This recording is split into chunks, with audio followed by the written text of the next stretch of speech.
Hey everyone, it's Friday night. I don't know why you need to know that. I just wanted to show you this is on CBOE, um, their website. And here's kind of what I'm getting at, or for investors, people need to learn options and sell. If you hold any amount of stock, you need to be selling calls against it. Here is why you need. Here's why selling options works out in the long run. So this is a CBOE, the maker of the VIX products and whatnot. So here's our website. Go to products to see this index sites, and this is a I'll go through it with you here. So this is what the page will look like, index sites. And then here is um, some of their indexes. And this one is a S&P 500 buy right index. And so what they're doing is they are buying S&P 500, or say, make it simpler, they're buying the spider, um, or they're buying the S&P index, and then they are selling one at the money or out of the money. You can read all about it here. Call. So every single month they're holding the S&P 500, selling one call out of it. If it gets called away, then that's your gain, which is 0.5%, 1%, whatever for that month. But as you can see here, let me scroll down. It'll show you, these are a little delayed and stuff like that, but you can see during the recession.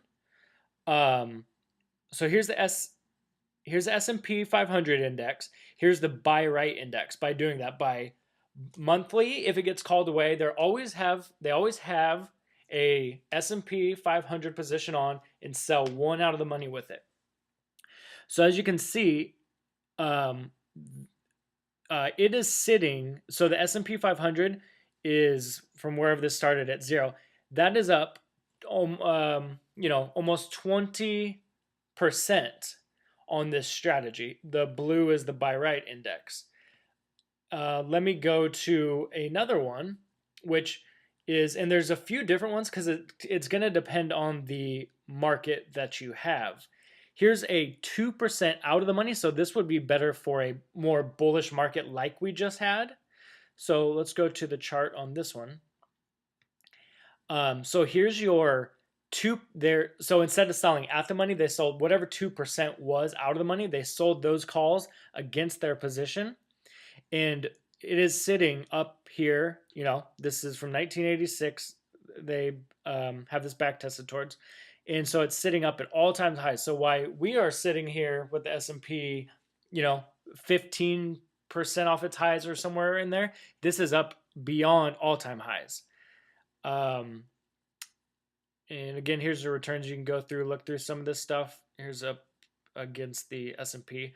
So this one, and it's going to perform better in a bull market, less in a bear market.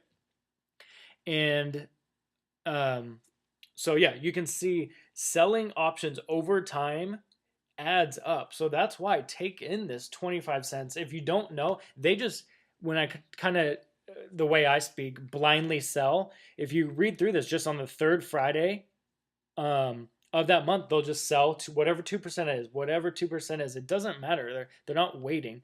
So you can do this. Make your own buy right index with. Do it with the spider. Do it with Disney shares. Do it with Apple shares. Do it with whatever, and just keep doing it. And don't be like, oh, but what if it gets called away? That's good. You took 1% gain for the month. Keep doing that for the next, like whatever that was, 30 years. You're gonna be way ahead of the S&P. They also have a put right. What they're doing is they're holding the money, the cash in treasuries, and then deploying it. So there's a put right index. Um, so what they're doing with this one, like say it was day one of this fund, what they'll do is they'll take enough for X amount of contracts. So it's coming up against it. Um, so they're taking cash, $100,000 and selling $100,000 worth of puts at the money. And if it never gets there, and that money is going to be sitting in a treasury or something like that, it's going to be collecting interest while you collect that premium also. And if it never gets there, then they'll do the same thing. That expired, and you get that money, and they'll sell again. They'll sell one strike out of the money. I don't know why I'm doing this. I'll stop doing that. But they'll sell one strike out of the money or at the money. And if it never gets there, if the market keeps going up, then they'll do it again and again and again until finally the stock will be put to them. They'll deploy that cash. And then in the meantime, they're building more and more cash. And you can do this through your own savings account, build up more cash. Whenever that cash is not being used, it's in a treasury or something yielding a money market fund. And then when you get put the stock, they're only selling at the monies. And like you saw, that 2% out of the money buy right index will make your gains less or more, so you can adjust it. But this kind of just proves that over time, selling options will augment whatever you were going to make and then some. So yeah, that's what I'm trying to get across to, besides some of this trading stuff, is you need to start building a core position and then selling calls against it, selling just at the monies. And if it gets called away, so be it.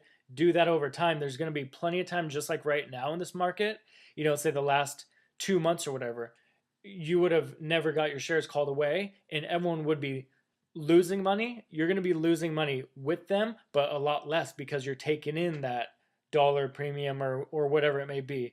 So it's good to start accumulating money, whatever your next stock is going to be.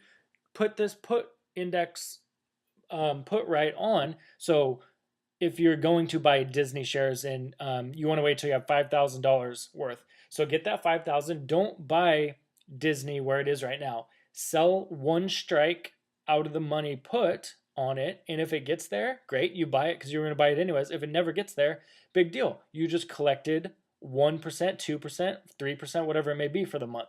Keep doing that until eventually you'll buy the stock.